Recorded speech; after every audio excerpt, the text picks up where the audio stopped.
ഇന്ന് ഞാൻ നിങ്ങളെ പരിചയപ്പെടുത്തുന്ന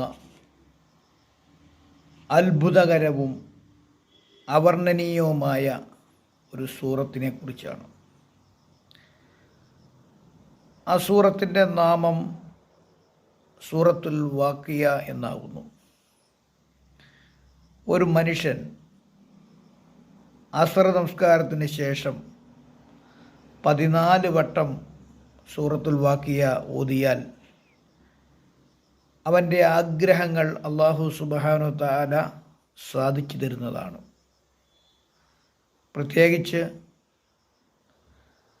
ഭക്ഷണവുമായി ബന്ധപ്പെട്ട കാര്യങ്ങൾ, ദാരിദ്ര്യം അവനെ പിടിപെടുകയില്ല എന്നുള്ളതാണ്. ഈ സൂറത്ത് ഓതിയാൽ അവന് ഐശ്വര്യം ഉണ്ടാകാനും അത് കാരണമാവും. അതുകൊണ്ട് സൂറത്തുൽ വാക്കിയ നിങ്ങൾ ധാരാളം പാരായണം ചെയ്യുക.